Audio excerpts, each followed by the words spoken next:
60 60 200ไปนอนเดินนอนคืนเดี๋ยวเนาะ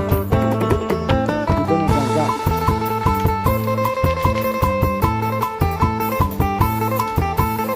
โอเคร้องเลยไป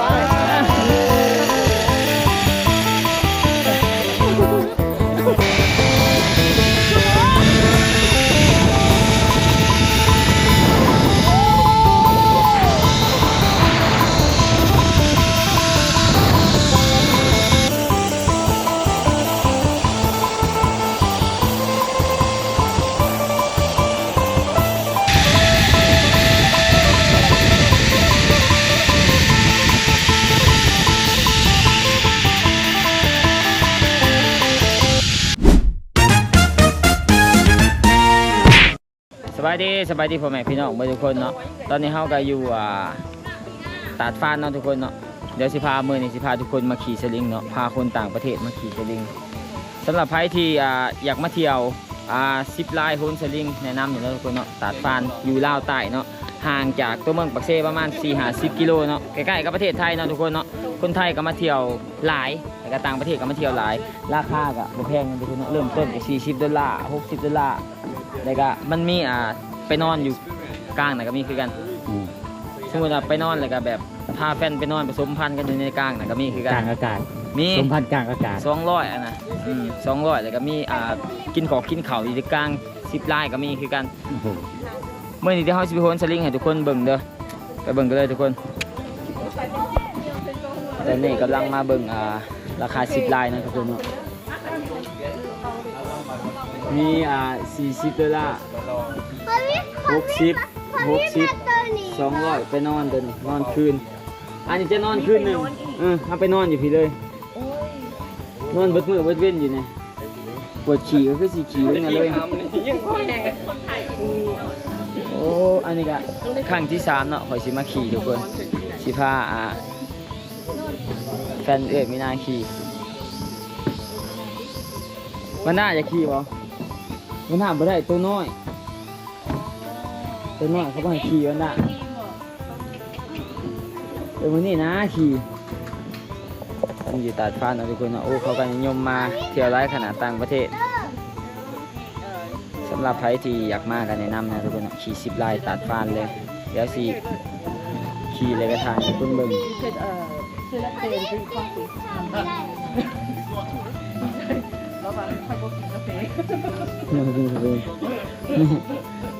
It's his birthday today. เอาสัมตัวนี้ก็ได้ไปสื่อตืดนี่เอาสัมไปสื่อนี่ก็ได้ไม่ต้องไปเห็ดอะไรนี่เราไปนอนมาสลิปนี่สลิปออนเดอะไลน์ Sleep on the line. พี่ตักได้หมวก แก้มัวข่อยกับบริขี่ด้วยเลยก็เป็นยันเสียวความสูงเนี่ยเนาะแต่ว่าก็ธรรมดาเนาะขี่ว่ามึงย่านมึงขี่กูขี่โอ้มันนี่บ่เคยขี่ย่านได้วันนี้เก่งๆกันนิดนึงบ่เป้ากับขี่คือกันบ่เป้าขี่บ่เป้ากับอยากให้มื้อนี้นะขี่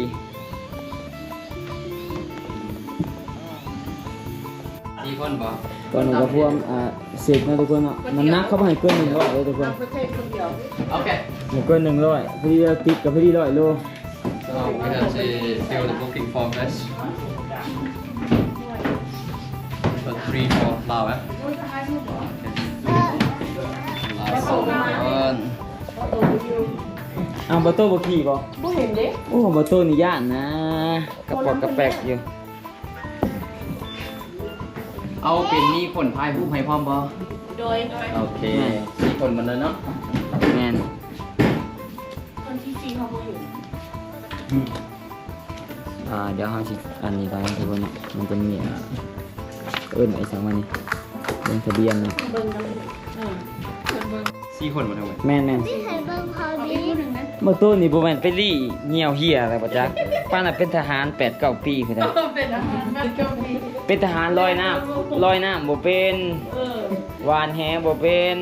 โอเค$48เนาะโอเคเนาะแล้วก็คุณ4 คนเนาะ โดย พอดีมันน่า นี่ มัน แบ่ น่าง ว่า บั จะ ง ขา คั ด บอีกเลย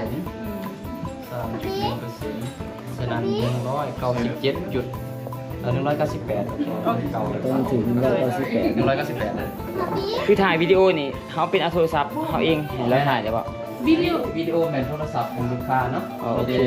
จะมีไก่เป็นน้ำ4 ผล โอเค เอาตัวนี้ได้ปะ พอ ได้ บิ๊ก ก็ได้โอเค พอบิ๊ก ตอนนี้เขากำลังสิเกียมนะทุกคน กล้องเดียวปะ ทุกคนต้องมีคนละเครื่องนะเพราะว่าจะมีไก่นั้น4 ผลเป็นน้ำ อ๋อสอง พอบิ๊ ทุ ก กคนต้องมีไก่ของไก่มัน โอเค แต่ เดี๋ยวมาดู อันนี้ประตูโอ้ยานอยู่มั้งนี่มันคือดีเนี่ยประจักษ์ เรียบร้อยแล้วได้เจ้า ได้อยู่เอาเปลี่ยนเป็น ดีเงี้ยไม่ขี่ประจักษ์แล้วเขาสีมาโหน10 ล้านทุกคนเบิ่งเด้อ โอ้ย ก็มึง48ได้เดี๋ยวเขามาใส่เครื่องให้ทุกคนเนาะ นั่งเลย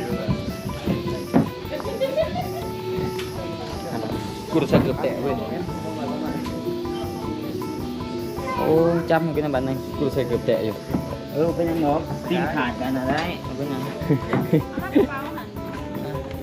เอาแผ่นมาแผ่นใส่ไหน ประตู แมนบิว ประตูไอตัวมันที่บ่ ใส่ไหน ยี่ดีครับบอยเป็น ครั้งแรก วันเกิดเด้วันเดย์เด้ เบอร์โตวันเกิดโอ้ยอย่าพูดอย่างนั้นมันน่าเบิ่งเด้อป้าสิถ่ายรูปมาให้เบิ่งเด้อไปนั่งบ่ไปบ่น่ะบ่ได้เด็กน้อยย่า เดี๋ยวพวกนี้ก็ขี่ นี่ ไม่หนีขี่น้ำมั้ย ไอ้โมนี่ ไป มาครั้งเดียวเลยพี่ เอาหมูไป48ด้วยล่ะ เขาคองเบิ้งคลิป จับเอาเลย บรุษกูเคยจับโทรศัพท์ถ่ายอยู่ไปเนี่ยโทรศัพท์ดิแมนเอาโทรศัพท์ให้เราเอาโทรศัพท์ให้เขาถ่ายวิดีโอทางขางแต่ว่ากล้องเขาถือเองได้ถือถ่ายเราได้ เอากันอยู่ เป็นบ่ละ เป็นอยู่ ทุกคนเดี๋ยวเขาสิเกียมเนาะอันนี้ก็เป็นครั้งที่2หรือที่3แล้วขี่เขาก็ไปซื้อกันเลย โซ พอบิ๊ก ปวดครั้งเดียวเลย30 นาทีอ้อมเกี่ยวมาผิดมาเดี๋ยวมาเบิ่งบรรยากาศพร้อมกันเลยทุกคน ต้องแทนใส่ แล้วกับผู้ดี100 โลผู้ดีเลยเนาะเขาว่าบุกเกิน100 โลอืม No, you have to be 100. He was at Fellowship Gate. Be 100. Right. Oh no, less than 100. มา พอบิ๊กไม่ได้ลอกเลยบ่ หรือเขายังสีซ้อมอยู่แต่ว่าเขาเคยขี่แต่2 เทื่อเนาะแล้วจะมาสอบกันทุกคนบัดนี้ ฮะ ตัวนี้จะเป็นการSafety lanyard first เทปเอาทุกคนสอบเนาะ take it out this one pull it down like this take it out on เนาะ okay both of them น่าเจ้าใหญ่ขึ้นจะขี่เด้อ7 ปีเด้อมันสูงมันยากเนาะ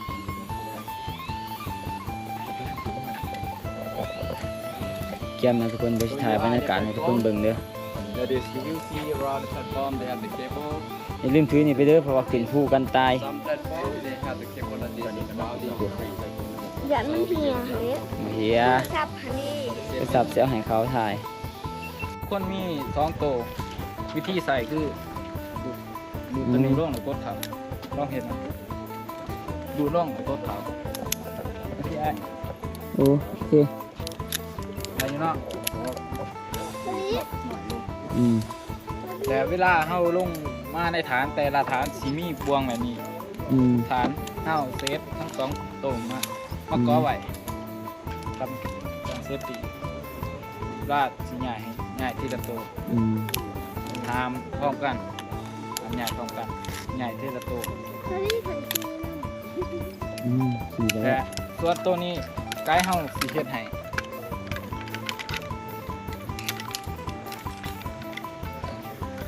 พร้อมแล้วอ่ะให้นั่งลงเลยมือขวาจับนี่มือซ้ายจับทั้งจับไปตลอดแต่เวลาสิเบรกให้เฮาเดือนมือมาแล้วกดลงก่อนสิเบรกสิมีไกด์ไปถาหับเฮาฟังเข้าสิบอกสัญญาณที่1แบบนี้คือเบรกเฮาเลื่อนมือกดลงสัญญาณที่2คือพอต้องเบรกนะเฮาจับบอลนี่หรือว่ากางแขนได้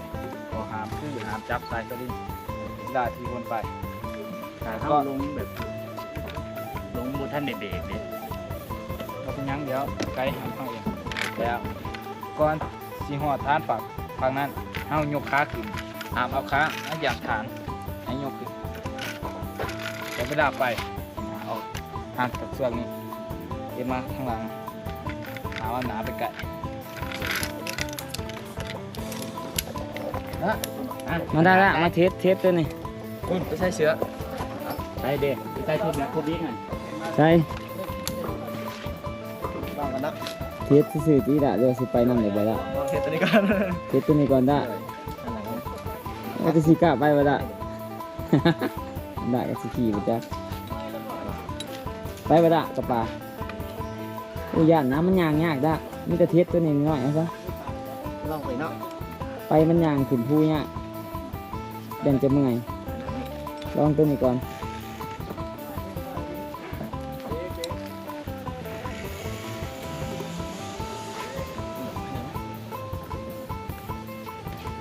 เพื่อนสุดนะเย้มันละขี่ใกล้ๆนี่กันเนาะขี่ตัวนี้ก่อนเจ้า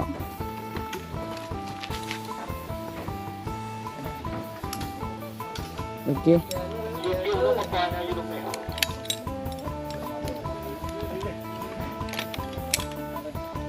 เบิ่งวันดาเนาะวันดากับสีแก้มขี่คือกันทุกคน พร้อมบ่ วันดาไป 3 2 1ไป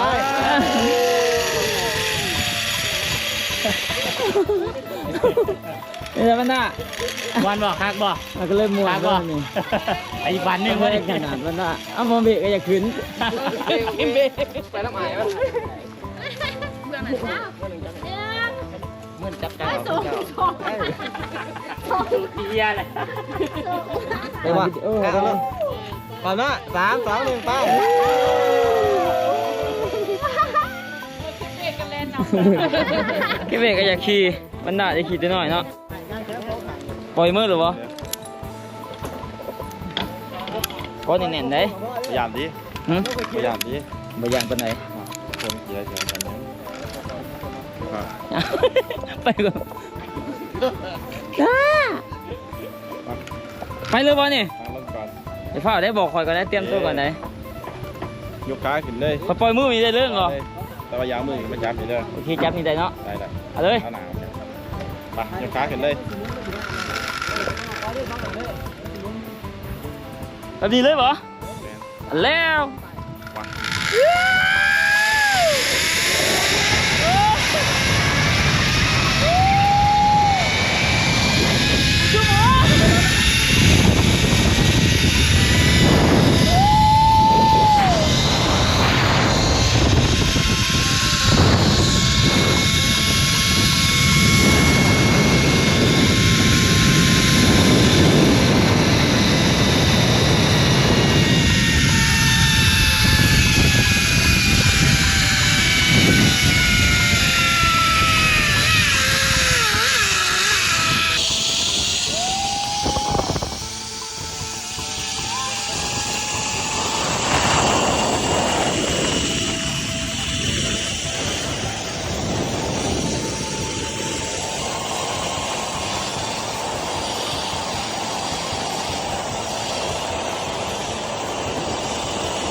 แขนพร้อมบ่ ไปเลย 3 2 1เลย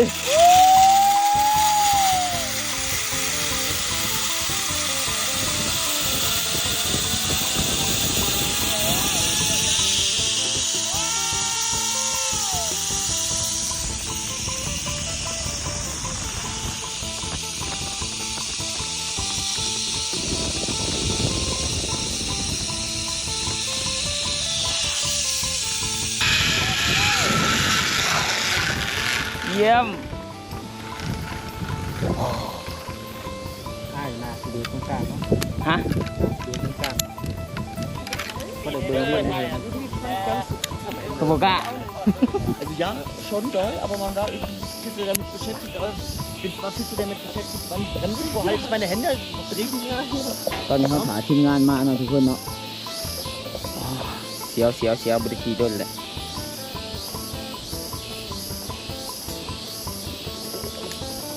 เดี๋ยวถ้าบอโต้บอเป้ากับอ้ายมา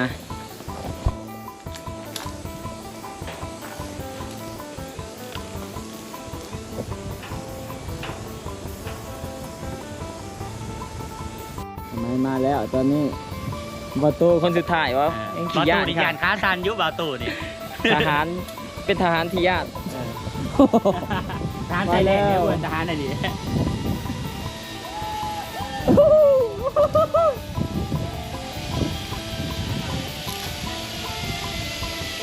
โอ้งามไปแล้วมาโอ้กูด จุด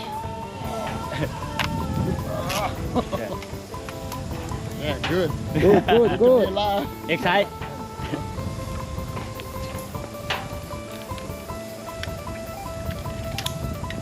เสียว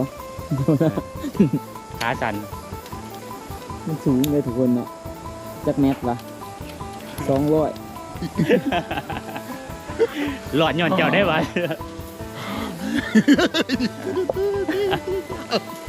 สวยเอ็กไซต์ บาโต้มา บาโต้จะมาหันขางเกือบแตะกระสีเหียบาโต้เอ้ย Can't believe that it had to be thousands of feet down. หันขางมาอยู่โอ้เอามือขึ้นยั้งแนวน่ะมันอีหยังแนวน่ะ อยากเมื่อตีนมันจิกเกินหน่อย หนาร้อนแล้วหนาจืดแล้ว หางแหลกกูเลย หนาจืดแล้วเนาะ อ่ะเดี๋ยวเราไปคลิปต่อไปเนาะได้ตัวต่อไป โอ้ลงไปนี่ไป let's go ทุกคนมันต้องย่างป่าประมาณ30 นาทีเนาะสำหรับนักท่องเที่ยวใครที่อยากมาเนาะ หน้าจืด แนะนำเลยนะทุกคนตาดฟานรีสอร์ทมันจะมีอาหารเรียกว่าคีซิปไล่ไปแล้วมันมวนป่าอู้ใครไหนจะมาใส่กระหนอกนี่ไป let's go โอ้โห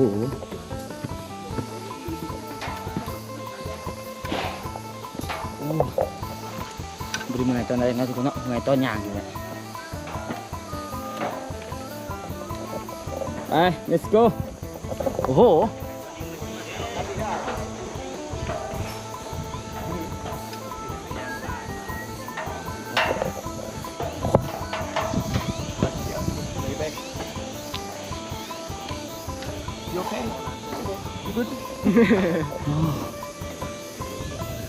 อันนี้ไอ้เป็นน้องบอไปนั่งบอสิไปนะไปนั่งฝั่งมีไทยให้ได้โอเค เป็นงานเลยเนี่ยเพราะว่าหันเป็นไอ้ฟังแหละไอ้ฟังเฮ็ดฟัง เขาอยู่นี่บอ มากันได้คนไหน สี่ เป็นตีมาไลฟ์โอเคโอเคพอปะ ไปเลย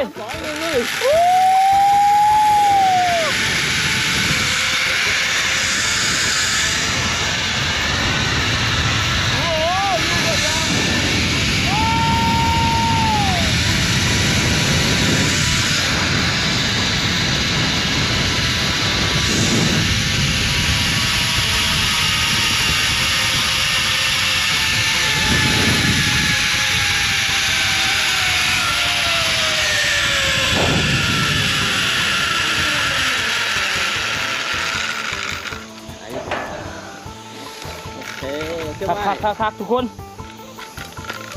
ไอ้จะแบบไอ้ถ่ายผมกับมันถอด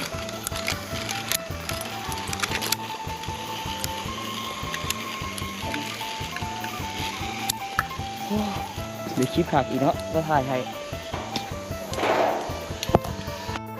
คิวเดินป่าแล้วทุกคนเนาะตอนมาขี่ในมวนขนาด เมื่อยตอนย่างขึ้น ขาซันเหมือนหยาดเนี่ย เมื่อย โอ้โห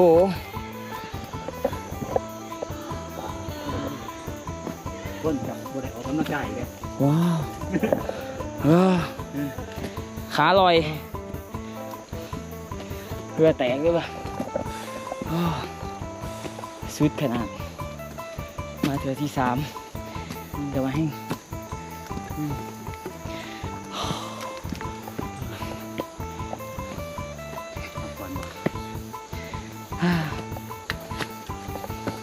คันไทยแบบบ่มักเมื่อยเขามีขี่แบบที่บ่ย่างไว้นี่บ่บ่มีบ่ขี่กินกาแฟได้ซะ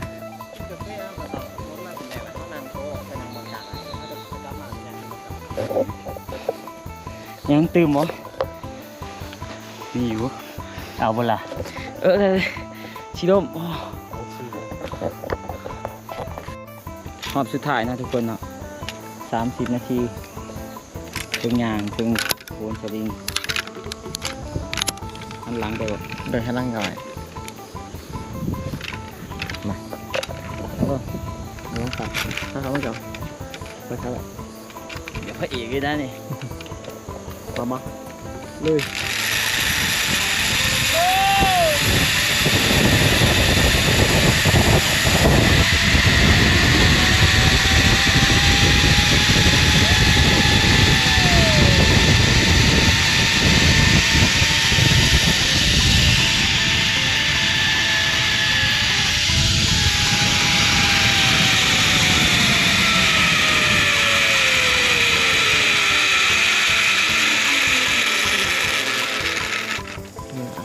โอเค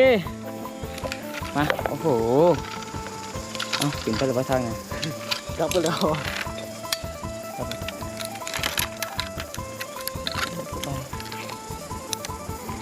ก็ถึงไปเริ่มแบบนี้เดี๋ยวตั้งแต่เลยอ่ะแล้วนะทุกคนเนาะกดหมวนหลายๆสำหรับใครอยากมาเลยเด้อทุกคนเนาะลาวใต้ห่างจากปากเซประมาณ40 กว่าโล40 โลทางก็โคตรดี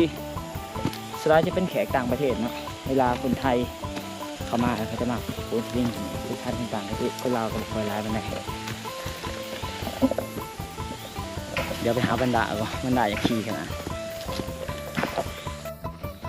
ตอนนี้กันแล้วเรียบร้อยเนาะทุกคนเนาะโอ้ยเสียดายมีหน้ากับมือนี่บ่โหนเนาะกระเทือนไม่ได้เนาะม่วนทุกคนเสียดายนี่ผู้ม่วนข้างหลังผู้กับม่วนคือกันแล้วเมื่อยย่างตอนโหนเขาม่วนแต่ว่ามันเมื่อยตอนย่างขึ้นนะทุกคนถ้ามีแบบขี่แบบกระเซ้าขึ้นที่สีขาดอยู่จบทริปการ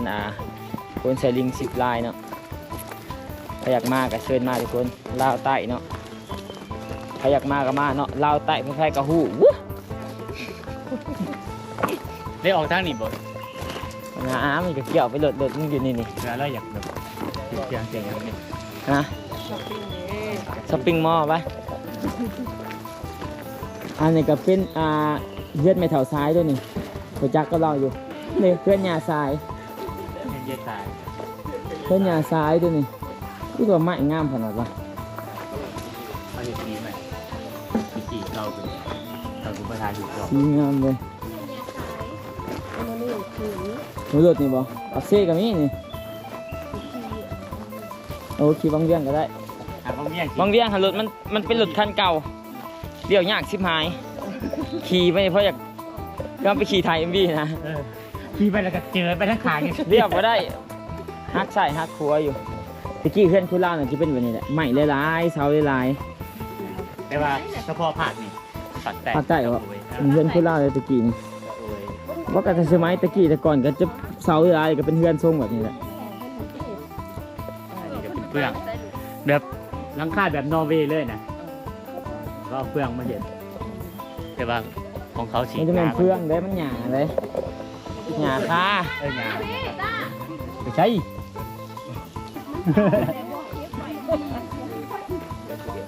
กกใหม่ใหญ่ร้ายขนาดนั้นทุกคนไปนี่สุดสร้างโอ้มีกระแลมอีกกินแลมก็ไปจากบ้าน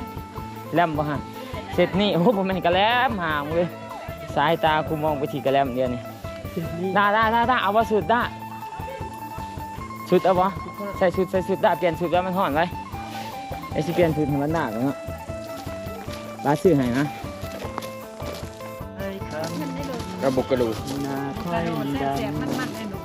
เจ้าชื่อ ไม่ได้เพลงดิ ไปหา อาจีกาบีกาโบจีกาโบกาโบกาโบกา กาดูกาดูกาดู ไม่เคยซื้อบ่นี่